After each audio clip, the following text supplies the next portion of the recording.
O tema da mensagem de hoje fala a respeito de um dos assuntos mais urgentes na nossa geração. A Bíblia já fala sobre esse tema há muito tempo, mas eu acredito que nunca foi tão urgente para que a gente traga para a pauta dos nossos cultos também esse tema. O tema da mensagem de hoje é: você precisa cuidar disso. Fala para quem está do seu lado: você precisa cuidar disso. Quero falar sobre a nossa mente e como isso tem afetado pessoas nos dias de hoje. Eu tenho percebido, irmão, pastoreando há alguns anos, que cada vez mais pessoas têm parado na sua jornada de fé, têm se frustrado, têm desistido, não por conta da quantidade de fé que elas carregam, mas por conta da qualidade dos pensamentos que elas têm. A qualidade dos seus pensamentos, ela está diretamente ligada à sua construção. A qualidade dos seus pensamentos está diretamente ligada às suas ações, às suas motivações, ao seu caráter. É por isso que uma mentalidade forte, ela constrói uma história forte. Uma mentalidade saudável constrói uma história saudável, mas uma mentalidade doente, ela toma decisões doentes. E muitas vezes a gente acaba encarando algumas coisas como se fossem espirituais, quando na verdade não são. Porque para nós é mais fácil dizer que é um demônio do que assumir que é um problema de caráter. Para nós é mais fácil dizer que o inferno está furioso do que a gente assumir que a gente precisa mudar alguns pensamentos, a gente precisa ressignificar algumas coisas. Alguém está comigo? Diga amém. E é sobre isso que eu quero falar nessa manhã. Declaro com autoridade, diga: eu preciso cuidar disso. Eu não sei se é só no meu inia, mas eu estou ouvindo um chiado forte. Não é do teu baixo não, amigão? O meu inia está com um hammer absurdo aqui. Se o pessoal puder ver isso, por favor.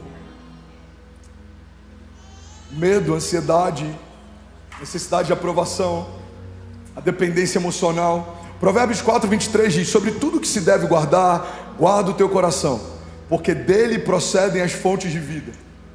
Quando a Bíblia fala sobre coração, irmão, a Bíblia não está falando necessariamente desse órgão, mas o significado de coração é diretamente ligado ao centro das nossas emoções. O nosso coração, ele é o centro dos nossos pensamentos. Quando a Bíblia fala sobre guardar o coração, está falando sobre o centro dos nossos sentimentos. Aquilo que você sente, aquilo que você pensa, acaba se tornando aquilo que você fala. E aquilo que você fala acaba te impulsionando e construindo aquilo que você faz. A verdade, igreja, é que os nossos passos sempre vão na direção dos nossos pensamentos mais fortes.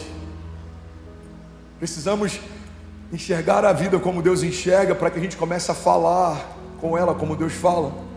Precisamos enxergar milagres como Deus enxerga, para que a gente comece a falar sobre milagres como Deus fala. Precisamos enxergar futuro como Deus enxerga, para que a gente possa falar sobre o futuro como Deus fala. E é por isso que tão importante quanto a gente ser renovado em um culto, a gente precisa ter acesso à palavra, para que a gente seja também transformado. A Bíblia diz: transformai-vos pela renovação do vosso entendimento, para que você possa experimentar qual é a boa, agradável e perfeita vontade de Deus. Tem muita gente caminhando a partir de uma mentalidade de fuga. E qual que é o problema da mentalidade de fuga? É que ao invés da gente construir o futuro, a gente está sempre tentando fugir ou dar uma resposta ao nosso passado. Os fugitivos, eles não estão preocupados em fazer algo novo, eles estão preocupados em dar uma resposta a algo velho.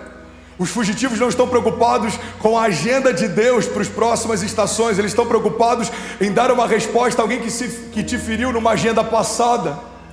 Os fugitivos, irmão, eles são como o povo no meio do deserto. Estavam tão preocupados em não voltarem para onde estavam, que não conseguiram acessar a terra prometida que estava diante de si. O problema de uma mentalidade de fuga é que ela não nos leva para um lugar de governo ou de conquista.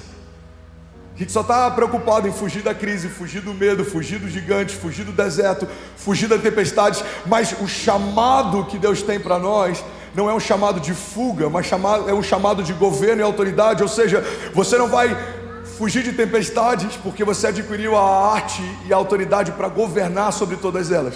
Você não vai fugir dos desertos, você vai governar em meio a eles. Você não vai fugir dos gigantes, você vai vencê-los.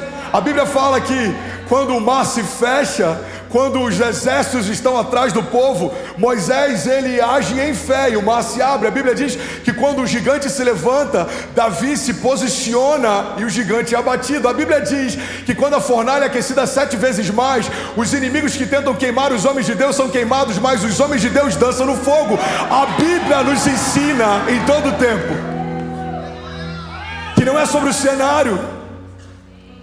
E é por isso que eu não canso de dizer, irmão, que Deus está muito mais interessado em como nós estamos do que em como as coisas estão. Porque como você está afeta diretamente como as coisas estão. Abraão precisa escolher um lugar deserto ou um lugar que é cheio de vida, de flor, de água. Ele diz para o seu sobrinho, pode escolher. Minha mentalidade não é mais uma mentalidade de dependência natural, eu tenho uma mentalidade de dependência sobrenatural. Os cenários não me definem, os desertos não me limitam. Eu sei quem eu sou, eu sei em quem eu estou plantado, eu sei de onde vem meu socorro, eu sei de onde vem minha confiança. Alguém comigo aqui nessa manhã? Isso está diretamente ligado à fé, sim, mas também a mentalidade. Tem gente que tem fé, mas a sua própria mentalidade sabota a fé que você carrega.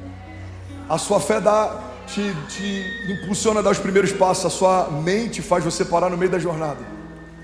Eu lembro que uma vez lá no Rio de Janeiro, um pastor chamou pessoas que estavam doentes para vir à frente. Ele disse, você que precisa de uma cura, levante sua mão. E aí dezenas de pessoas levantaram.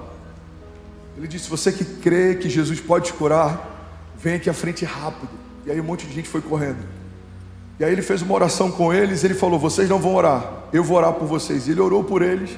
E vários foram curados e ele liberou para que voltassem para os bancos. Eu lembro que quando a gente foi jantar, eu falei para ele, pastor, por que você pediu para que as pessoas não orassem? Você orou por elas. Ele disse, André, quando elas saíram do seu lugar crendo que Jesus podia curar, eles fizeram uma confissão de fé.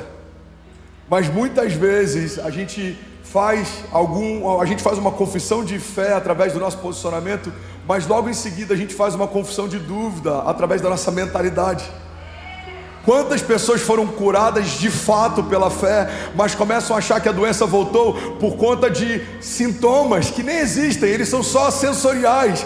Quantas vezes, depois que Deus curou meu coração, eu não olhei para a palma das minhas mãos para ver se não tinha sangue pisado de novo, como tinha no dia em que eu sucumbi. Quantas vezes eu me sentia cansado e a minha mente dizia, será que tudo vai acontecer de novo? Será que você vai voltar para o lugar que você estava? Será que o seu coração está parando? Será que você está doente? Irmão, a grande verdade é que a nossa mente é um ótimo carona, mas é um péssimo motorista.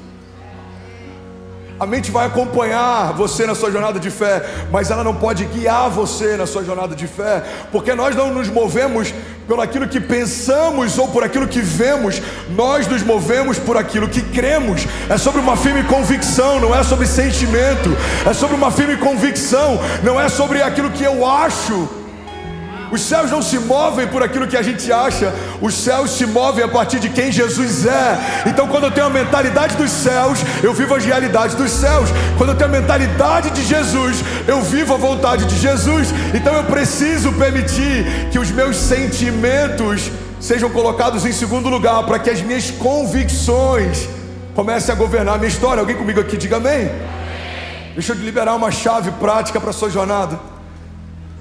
Quando alguma coisa tentar confundir você, guarda isso, irmão. Duvide das suas dúvidas, mas não duvide da sua fé. Será que Deus se esqueceu de mim? Será que não vai acontecer? Será que essa porta não vai se abrir? Será que a doença está voltando? Será que eu vou sucumbir? Não, duvide das suas dúvidas, mas não duvide da sua fé. Uma mentalidade fragilizada, ela sempre duvida de princípios elementares e são imutáveis, mas ela sempre aceita sugestões do inferno. Assim foi o primeiro pecado. O pecado entra na criação com uma sugestão de Satanás. Ele diz para Eva, olha, se você comer do fruto, você vai ser como Deus é, e você vai saber o que Deus sabe. Mas engraçado, porque a Bíblia diz em Gênesis, alguns versículos antes, que quando Deus foi fazer o homem, Ele fez a primeira conferência profética da história. O Pai, o Filho e o Espírito Santo reunidos disseram, façamos então o homem à nossa imagem e semelhança.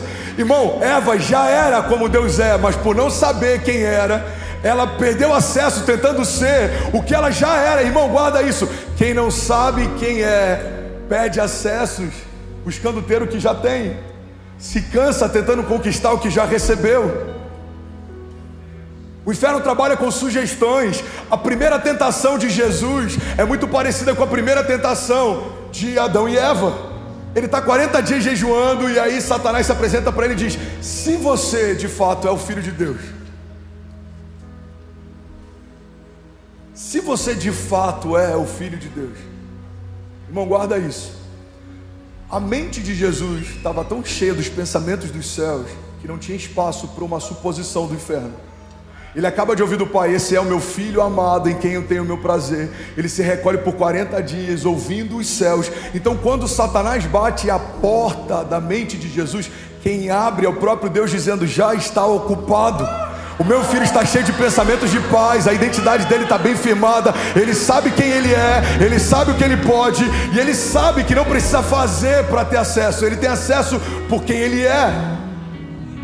Pergunta que eu quero fazer, irmão, é: se o primeiro Adão foi tentado através de uma sugestão, de uma suposição, de uma sugestão, se o segundo Adão, Jesus, foi tentado no início do seu ministério, uma sugestão, o que faz a gente pensar que ao longo da nossa jornada de fé, Satanás não vai tentar parar a gente através de sugestões?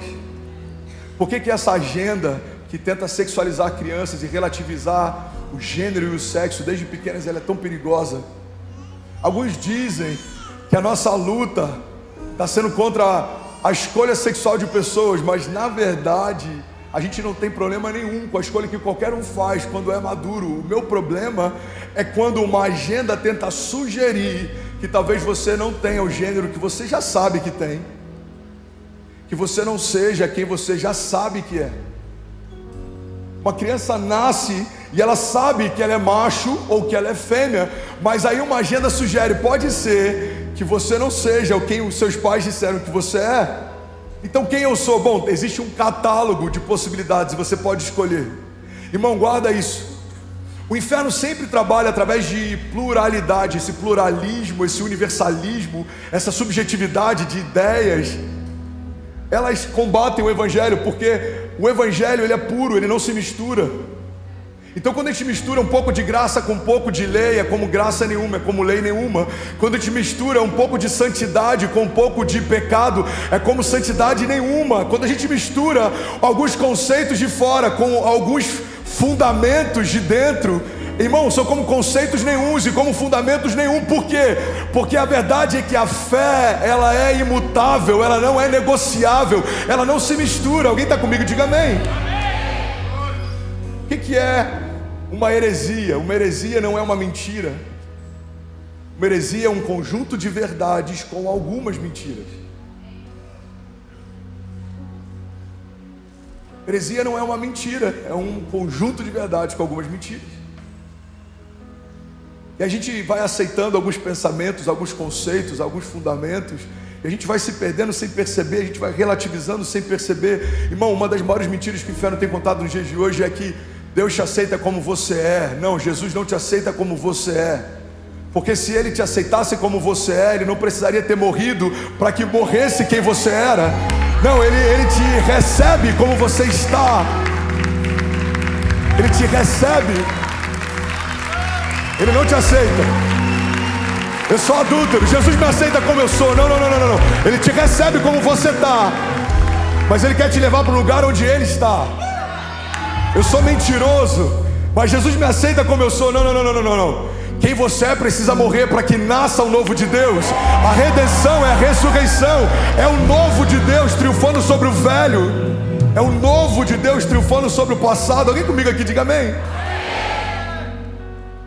Todos os caminhos levam a Deus. Não.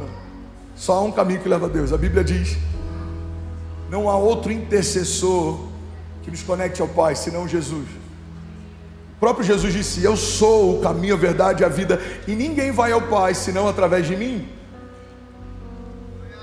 Não são todos os caminhos que levam a Deus. Pastor, essa palavra é um pouco dura, você não acha não? Porque afinal de contas somos todos filhos de Deus. Não. Aquele memezinho, não. Não somos todos filhos de Deus, somos todos criação dele. E a partir do reconhecimento de Jesus como Salvador, recebemos o Espírito de adoção, pelo qual clamamos Abba Pai. Ou seja, a adoção como filhos está disponível para todos, mas não significa que pelo fato de estar disponível, todos estão usufruindo. Alguém está comigo? Diga amém. Por isso que a gente precisa fortalecer a nossa mentalidade, os nossos pensamentos, a nossa cosmovisão, porque aquilo que a gente pensa está diretamente ligado àquilo que a gente fala, e aquilo que a gente fala está diretamente ligado àquilo que a gente faz, e aquilo que a gente faz está diretamente ligado àquilo que a gente vive. Logo, os meus pensamentos têm uma capacidade de liberação de destino tão importante quanto a minha fé. A Bíblia diz em Romanos: transformai-vos pela renovação do vosso entendimento, para que possam experimentar qual é a boa, agradável e perfeita vontade de Deus. A Bíblia deixa claro que a renovação do entendimento, da mentalidade, é uma condicional para experimentar a vontade de Deus. Irmão, olha para mim, a mente, ela é importante não só para termos uma conduta saudável, uma jornada constante, mas também para vivermos a plenitude dos planos de Deus. Uma mente sã consegue vencer a ansiedade, ela consegue lidar com medo, ela consegue suprir toda a carência de aprovação, ela consegue lidar com todo tipo de pensamento que não aponta para Deus. Mentalidade de fuga, como eu falei ainda há pouco, eu quero voltar para esse ponto. Ela faz a gente, ao invés de construir o futuro, a gente está sempre querendo dar uma resposta ao passado. A mentalidade ansiosa, ela se preocupa mais com gigantes que podem surgir do que com gigantes que já se levantaram. Tem tanta gente ansiosa com o final de 2023 que não está conseguindo enfrentar os gigantes que já se levantaram na metade do ano. Irmão, para de se preocupar com o que ainda não aconteceu e começa a enfrentar aquilo que já está acontecendo. Alguém comigo? Diga amém. Mentalidade de escassez. Eu conheci, na época que a gente tinha um escritório em Cabo Frio, alguns clientes que eram os clientes mais ricos da nossa carteira, mas alguns deles tinham uma mentalidade mais escassa que eu já conheci. Eu lembro de um deles que era dono de uma rede de empresas. Eu não vou dar muitos detalhes para que ninguém da região sabe de quem eu estou falando, mas ele tem uma rede de empresas, ele tinha uma construtora gigante, ele tinha uma série de patrimônios, e esse homem, por algumas décadas, morou dentro de um quarto de uma pousada e tinha um carro velho, porque ele tinha medo de ficar pobre.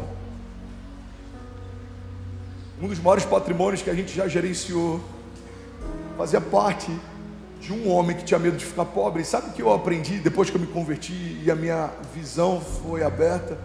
É que aquele homem tem medo de viver algo que ele já está vivendo e nem sabe. Ele tem medo de ser pobre, mas na verdade a mentalidade dele já é. Ele tem medo de perder algumas coisas, mas por medo de perder, ele já está perdendo. A mentalidade de escassez, ela é interessante porque muitas vezes ela está impregnada dentro da igreja. Pessoas apaixonadas por Jesus, que servem Jesus, que amam Jesus, mas que não conseguem viver a plenitude dos planos de Deus. Por quê? Porque quando chega nesse ponto de provisão ou de recursos, a mentalidade é escassa. Não é porque o coração dele é mau, mas é porque a mente dele ainda não foi avivada nessa área. A mentalidade de escassez não se enxerga como uma fonte, mas olha tudo sob uma perspectiva de falta. Quando a gente começa a se olhar como uma fonte, irmão, a gente para de procurar com o pires na mão pessoas que possam nos abençoar, e a gente começa a procurar ao nosso redor pessoas que a gente pode abençoar. Por quê? Porque eu não sou mais alguém que depende de uma bênção, eu me tornei uma bênção. Eu não sou mais alguém que depende de fontes, eu me tornei uma fonte. A Bíblia diz que o generoso prosperará e aquele que dá alívio a outros, alívio receberá. A Bíblia fala a todo tempo a respeito de uma mentalidade de transbordo, não de falta. Porque se não há falta no reino dos céus, não vai haver falta na minha casa também. Se não há falta no meu pai, não vai haver falta em mim também. Alguém está comigo? Diga amém. Isso não é porque a gente é mal, porque a nossa mentalidade ainda não foi renovada, transformada. Irmão, não faz sentido estarmos em uma igreja de Jesus e não caminharmos debaixo da mentalidade de Jesus. Não faz sentido estarmos numa igreja de Jesus e não carregarmos os pensamentos de Jesus. Pega essa chave, alguém está comigo? Diga amém. As nossas batalhas são quase sempre ganhas na mente, porque o que a gente semeia na mente, a gente colhe nas nossas ações. Tem uma frase da Margaret Thatcher, que foi uma das mulheres mais influentes do mundo contemporâneo. Ela era conhecida como a Dama de Ferro, e essa citação ficou muito famosa na boca dela, mas na verdade não é dela, é de um cara chamado Frank Outlaw, que o pai dela citava muito para ela. E ela diz o seguinte: cuidado com os seus pensamentos, pois eles se tornam palavras. Cuidado com as suas palavras, pois elas se tornam ações. Cuidado com as suas ações, pois elas se tornam hábitos. Cuidado com os seus hábitos, pois eles se tornam o seu caráter. Cuidado com o seu caráter, pois ele se torna o seu destino. Você percebe que o nosso destino começa nos nossos pensamentos? Quando os pensamentos são saudáveis, o meu destino está sendo construído para um lugar saudável. Quando os meus pensamentos são doentes, meu destino está me levando para um lugar doente. Irmão, eu conheço pessoas que se sabotam o tempo inteiro, não porque não amam Jesus, mas porque a sua mentalidade ainda não é a mentalidade de Jesus. Mentalidade de Jesus não olha para as coisas como elas parecem ser, olha para as coisas como elas são. Os dias parecem maus, 2023 parece desafiador, talvez a sua casa pareça disfuncional, mas eu preciso enxergar o que Deus enxerga para que eu comece a falar o que Deus fala. Alguém está comigo aqui? Diga amém. A gente olha para essa citação da Margaret Thatcher, eu acho tão incrível, mas a Bíblia já fala sobre isso há muitos séculos atrás. Provérbios 23:7 diz: assim como você pensa na sua alma, assim você é. Todo mundo que está em crise no casamento em algum momento já se imaginou divorciado, sim ou não? Todo mundo que está enfrentando uma crise financeira já se imaginou falido?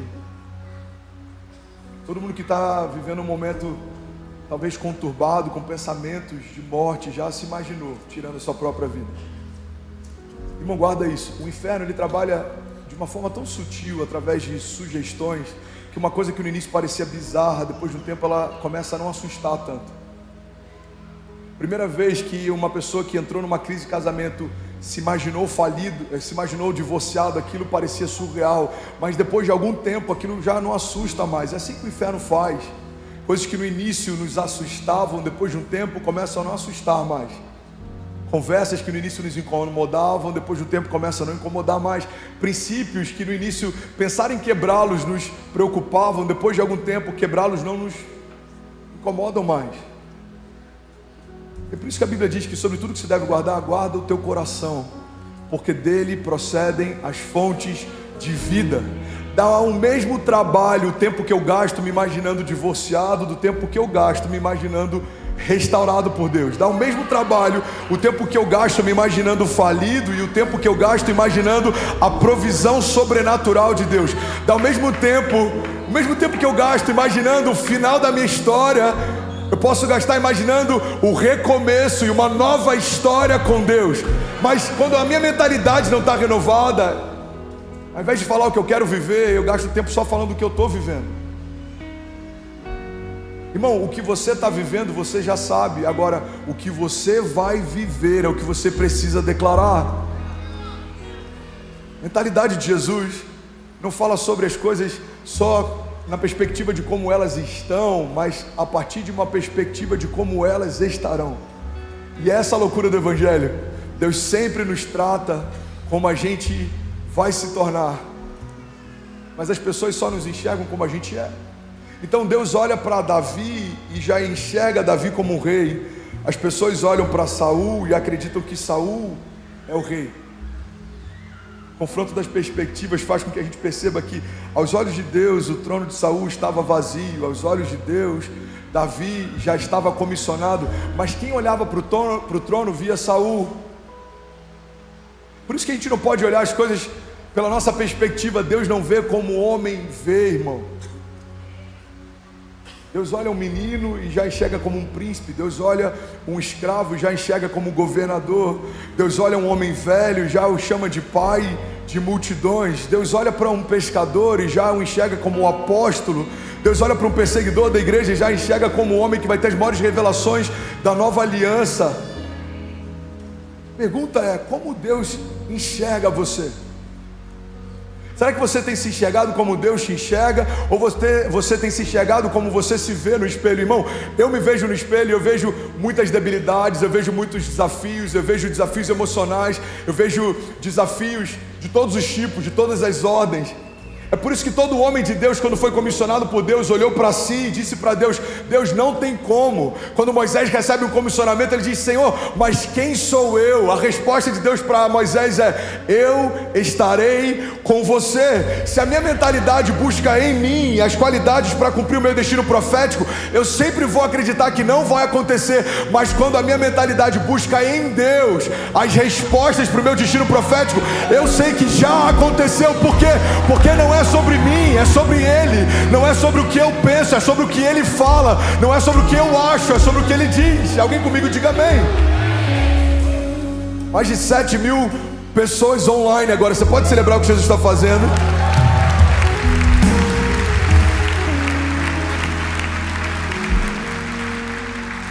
A mente é um ótimo carona, mas é um péssimo motorista.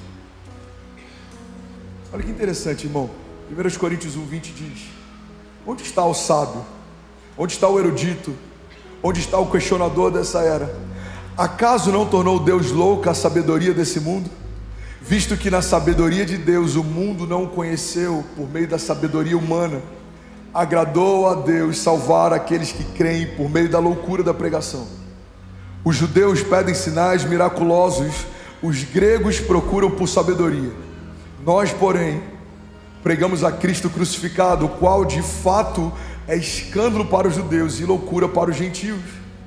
Mas para os que foram chamados, tanto judeus como gregos, Cristo é o poder de Deus e a sabedoria de Deus.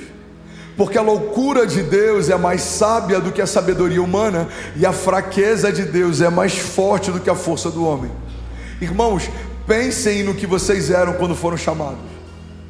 Poucos eram sábios segundo os padrões humanos, poucos eram poderosos, poucos eram de nobre nascimento, mas Deus escolheu as coisas loucas do mundo para envergonhar os sábios, e escolheu as coisas fracas do mundo para envergonhar as fortes. Ele escolheu as coisas insignificantes do mundo, as desprezadas e as que nada são, para reduzir a nada as que são, para que ninguém se vanglorie diante dele. Alguém pode dizer glória a Deus por isso? Irmão, pega isso. A Bíblia está dizendo que aquilo que Deus faz, a construção que Deus faz, a forma como Deus faz, se a gente tentar entender pela nossa mentalidade, é loucura, não faz sentido. Deus pega alguém pequeno e torna grande. Deus pega alguém improvável e torna um ícone na fé. Deus pega alguém que não tinha e coloca no lugar de governo. Deus pega alguém fracassado e dá para essa pessoa não só uma segunda chance, mas faz com que essa pessoa se torne um testemunho daquilo que Deus pode fazer com alguém completamente rendido a Ele. O que a Bíblia está dizendo é que nenhum de nós era de uma origem nobre ou tem uma sabedoria extraordinária. Mas por que Deus faz através de nós? Para confundir as coisas que são, para que a sabedoria do homem ela seja completamente contrariada pela forma como Deus faz. E se tem uma coisa que eu aprendi na minha jornada de fé, é que se eu me limito a confiar apenas naquilo que eu entendo de Deus, eu estou fadado a nunca confiar em Deus. Porque aquilo que Deus me chama para viver não faz sentido segundo uma perspectiva humana.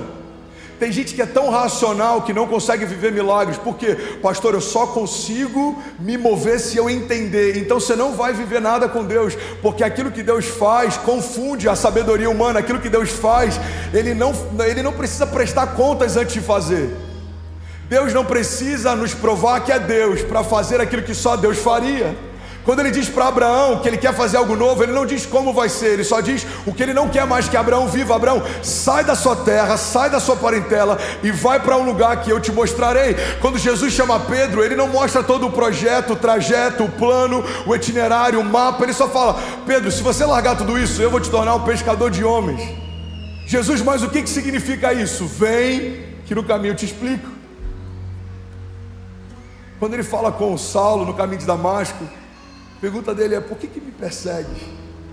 Saulo, por que me persegues? Esse cara não tinha ideia do que ele viveria com Jesus. Ele não tinha ideia do que ele viveria em Deus.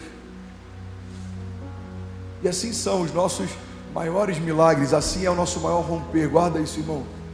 Se você só se mover por aquilo que você entende, você está fadado a nunca mais viver milagres. Porque os milagres confundem a sabedoria humana, mas eles apontam para a glória de Deus. Explica uma igreja como a nossa, vivendo o que a gente vive. Tem pessoas que ainda estão tentando mapear, entender qual que foi a estratégia que a gente usou. Irmão, não é sobre estratégia, é sobre uma palavra. Jesus nos mostrou algo e a gente decidiu caminhar segundo os pensamentos dele, não segundo os nossos.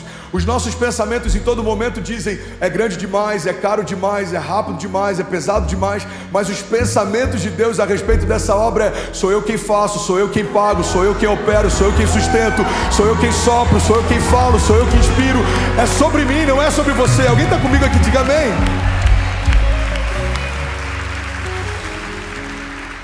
Eu participei de uma conferência de líderes na Gateway, uma igreja extraordinária em Dallas, e o pastor sênior lá se chama Robert Morris, e ele falou que ele abriu o coração dele num painel lá com pastores sêniores de outras igrejas. Estava o Craig O'Shell da Life Church, estava o Brian Houston da Hillsong, e eu acho que tinha mais um pastor lá de uma grande igreja. E ele disse: teve um momento em que o nosso crescimento começou a me assustar, mas não assustar de um jeito bom, começou a gerar crises em mim. E eu lembro que um dia no meu secreto eu questionei a Deus, eu disse: Deus, é loucura o que está acontecendo, isso é grande demais para mim. E Deus me respondeu: filho, sempre foi grande demais, mas sempre fui eu quem fiz. Você percebe que até quando a gente está vivendo algo grandioso, se a gente tentar entender pela nossa mentalidade, aquilo que deveria ser uma glória se torna assustador. Ele está liderando uma das maiores igrejas do planeta, uma das maiores captações do planeta, uma das maiores cases de aceleração do planeta, algo sobrenatural acontecendo.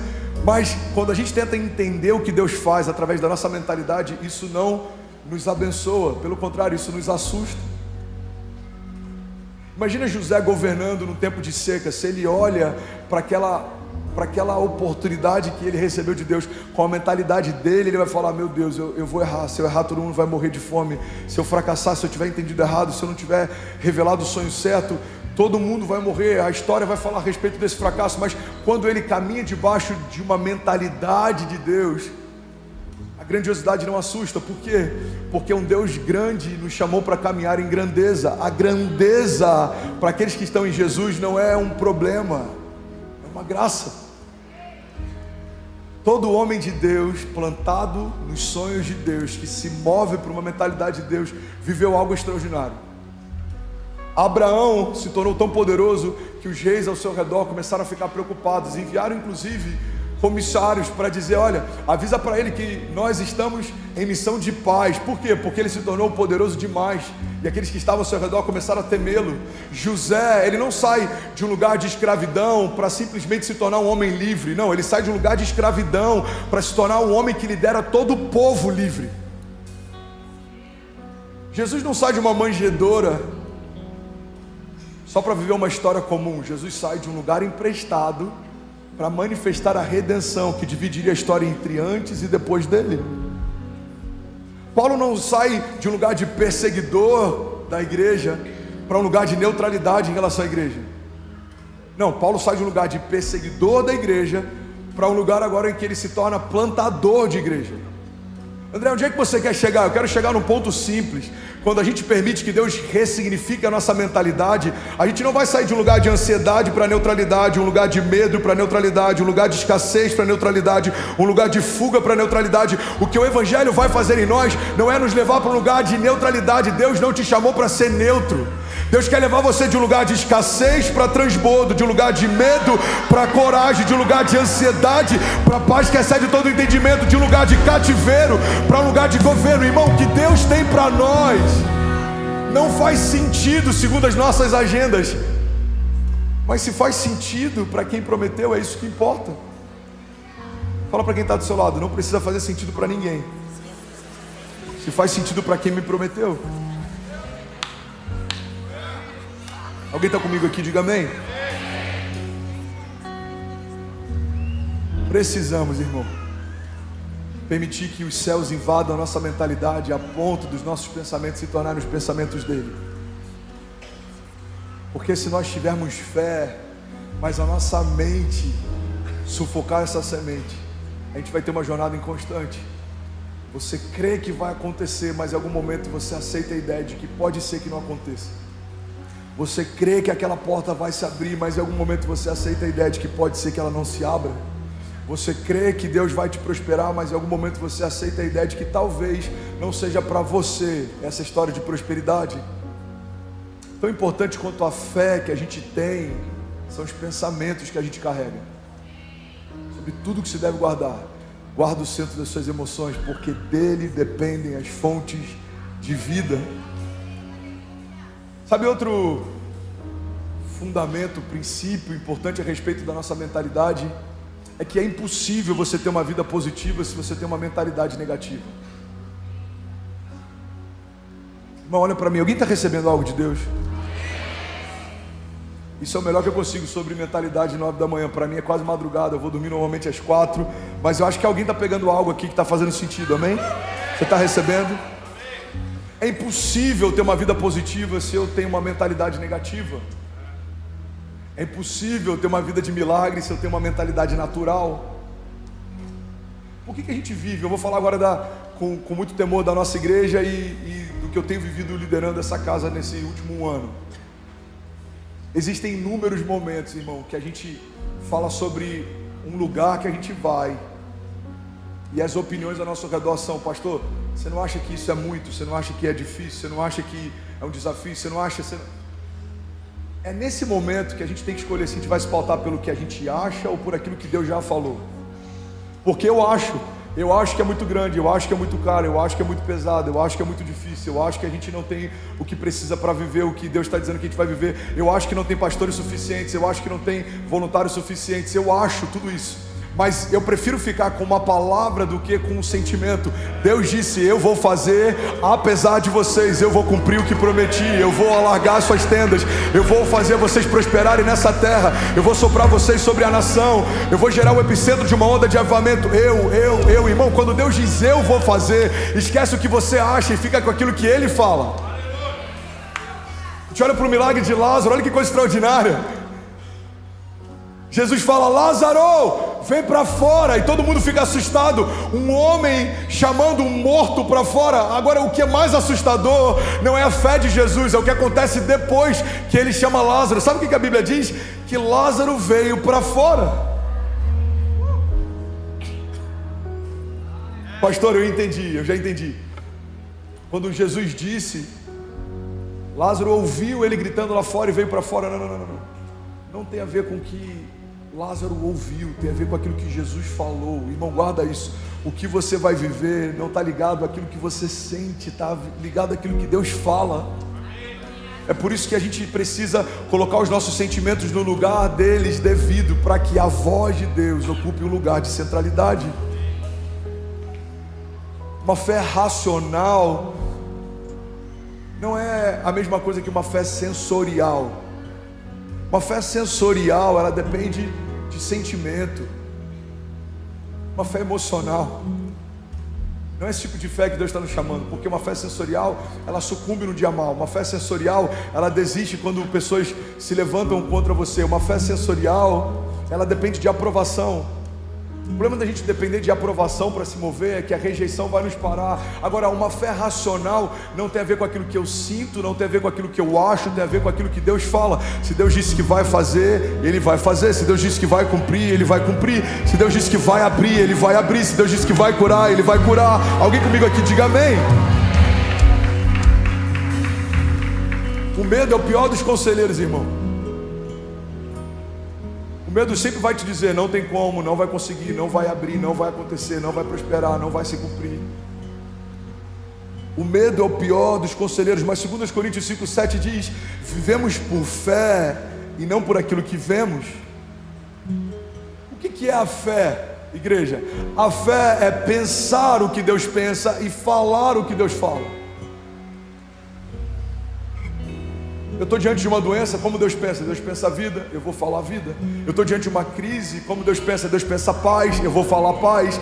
Eu estou diante dos meus inimigos, como que Deus pensa? Deus pensa em proteção, eu vou falar proteção. É por isso que eu amo citar alguns salmos e alguns versículos bíblicos que são exatamente para trazer para minha mente o conceito dos céus. Podem 1000 cair ao meu lado, 10.000 à minha direita, eu não serei atingido. O salmista diz: mesmo que eu ande por um vale de sombras e morte, mal nenhum eu temerei, porque o Senhor está comigo, a sua vara e o seu cajado me consolam. Alguém está comigo? Diga amém. 1 Coríntios 2,6, eu finalizo aqui, diz que nós temos a mente de Cristo. Irmão, guarda isso. Você em Jesus recebeu a mentalidade de Cristo. Como eu venço a pornografia? Tentando lutar contra ela? Não. Recebendo uma herança justa. Jesus já conquistou a vitória sobre o pecado. Eu só preciso acessar essa herança. Como que eu venço o pecado? Recebendo, usufruindo da vitória que Jesus já conquistou. Irmão, olha para mim, isso pode ser uma chave para alguém. Eu tenho muitos desafios, mas até o dia de hoje, 35 anos de idade, julho de 2023, até o dia de hoje, a ansiedade não tem me parado, porque eu aprendi alguns princípios e fundamentos que me ajudam a lidar com ela. Alguém gostaria de aprender sobre um deles? Diga amém. Quando eu tento vencer o pecado, quando eu tento vencer o inferno, quando eu tento vencer os desafios, eu sempre me coloco numa perspectiva em que a minha vitória vai depender da minha próxima batalha. Mas o conceito bíblico não está ligado ao que vai acontecer, está ligado ao que já aconteceu. A minha vitória não vai vir na próxima batalha. A minha vitória já veio há mais de 2000 anos atrás. Não é sobre o que eu vou vencer amanhã, é sobre o que Jesus já venceu ontem. Guarda isso, irmão. Por que vai ficar tudo bem? Não é por conta da minha performance atual, é por conta da performance final de Jesus. Não é porque nessa semana o André está sendo bom, é porque há mais de 2000 anos atrás, na cruz do Calvário, Jesus declarou mais uma vez que Ele é bom. Não é porque eu estou achando que eu vou conseguir. Não, é porque há mais de 2000 anos atrás, quando Ele declarou que nos daria a chave do reino dos céus, e aquilo que ligarmos na terra terá sido ligado nos céus, eu creio que pela fé nós já conseguimos. Não é porque eu vou vencer essa semana. Guarda isso, irmão. Muita gente está ansiosa porque acredita que a sua vitória está pautada na próxima batalha. É por isso que a batalha dessa semana, o desafio da terça-feira, a entrevista da quinta-feira, a pessoa que quer resolver um problema comigo na sexta-feira, me consome, me deixa tão ansioso, porque eu ainda acredito que a minha agenda está pautada no compromisso futuro, quando na verdade a garantia que nós temos está pautada em algo que Jesus fez há mais de 2000 anos atrás. Quando Jesus disse está consumado, nós precisamos crer e entender que já está consumado. Nada mais precisa ser feito. Tudo que precisava ser feito, Jesus já fez. Então o que eu preciso fazer? Caminhar debaixo dessa realidade, desse entendimento. Essa vai ser a melhor semana da minha vida. Por quê? Porque Deus continua sentado no seu trono, governando sobre toda a terra. Porque toda a terra está cheia da glória de Deus. Porque nenhum ouvido ouviu, nenhum olho viu outro Deus além do nosso, que trabalha para aqueles que nele confiam. Porque todas as coisas cooperam para o bem daqueles que amam a Deus. Irmão, tudo vai ficar bem. 2023 já é o melhor ano da minha vida. Por quê? Porque Deus não nos dá riquezas como o mundo dá. A riqueza do tipo de Deus não acrescenta dores. A paz que Ele tem para mim excede todo entendimento, porque Ele dá ordem aos seus anjos ao meu favor, e mesmo se eu tropeçar, eles me sustentarão. Porque o Senhor me cobre, guarda a minha entrada e a minha saída. A cobertura do seu sangue é o que me dá acesso. Seus livramentos são infinitamente superiores àqueles que eu já consegui ver. Deus já me poupou de inúmeras formas, inúmeros dias, sem que eu tivesse ideia do que Ele estava fazendo. Então guarda isso. Você está comigo? Diga amém. Por que, pastor, que eu posso ter paz na certeza de que vai acontecer? Porque há mais de 2000 anos atrás Jesus já garantiu isso para você. Não é que você vai romper porque você é bom, não. Você vai romper porque existe uma palavra sobre todo filho de Deus que cumpre os princípios de Deus. Provérbios 11:25, generoso prosperará. Se você for generoso, você pode requisitar: Senhor, a tua palavra diz que o generoso prosperará.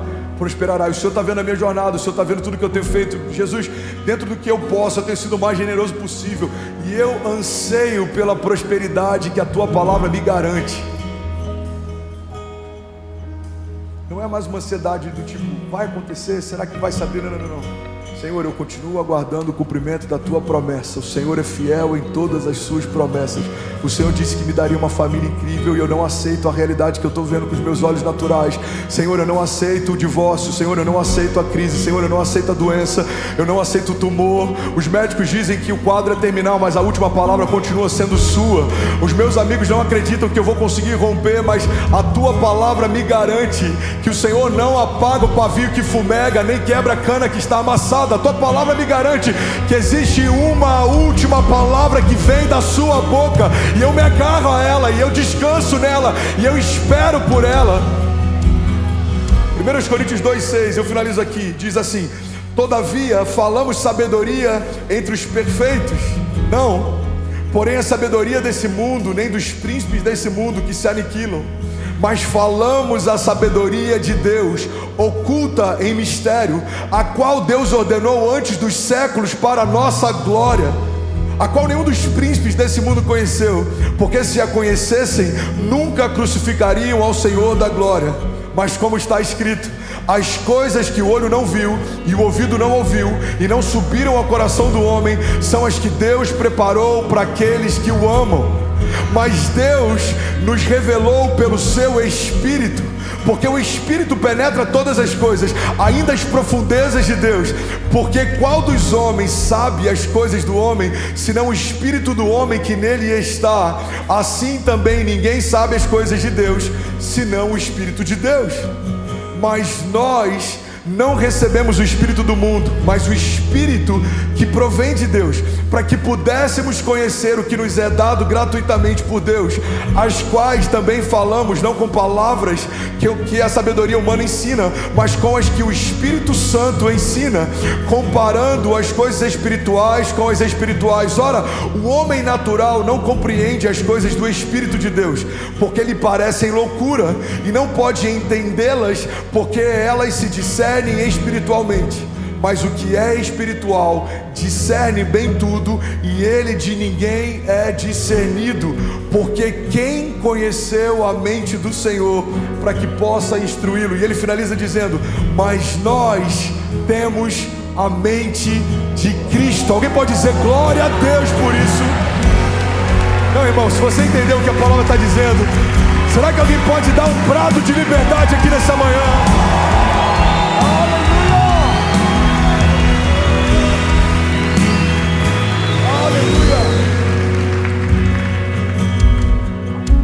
Aleluia. Eu lembro de um pastor antigo, o seu Levi, ele dizia: o nosso coração é terra que ninguém anda. André, coração do homem é terra que ninguém anda. Olha o que a Bíblia está dizendo. Quem pode conhecer o homem, senão o Espírito do homem que nele está? Da mesma forma, quem pode conhecer e entender das coisas de Deus, senão o próprio Espírito de Deus?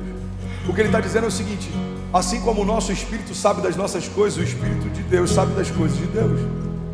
Mas no final ele conclui dizendo: mas nós recebemos a mente de Cristo. Bom, guarda isso em nome de Jesus. Se você caminha com Jesus, mas a sua mentalidade ainda é de escassez, você precisa de uma redenção na sua mentalidade hoje. Se você caminha com Jesus, mas a sua mentalidade ainda é de comparação, você precisa de uma redenção nos seus pensamentos hoje.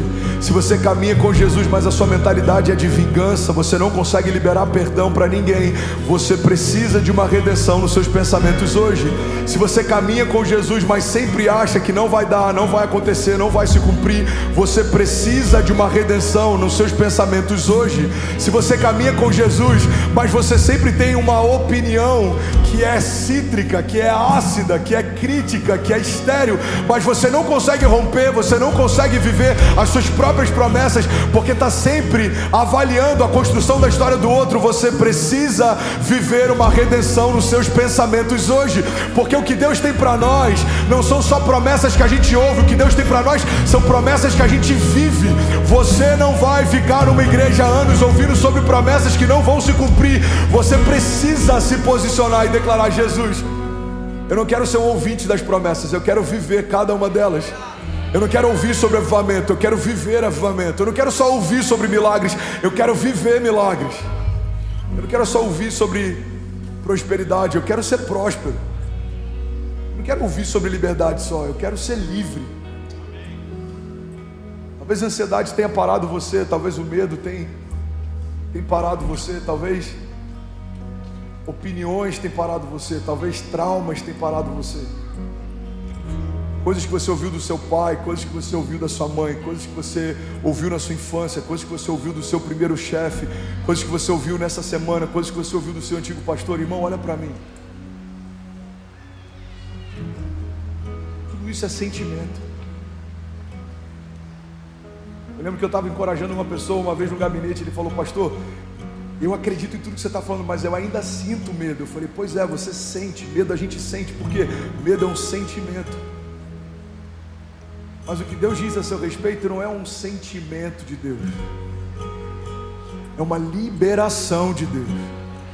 Não depende do que você sente. Se você crer e não duvidar, vai acontecer. Pastor, eu ainda sinto que o meu casamento está em crise. Pois é, um sentimento, mas a palavra de Deus diz: quando a gente parar de se mover pelo que sente e voltar a se mover pelo que Deus fala, a gente vai começar a romper como nunca antes. Alguém está comigo? Diga amém.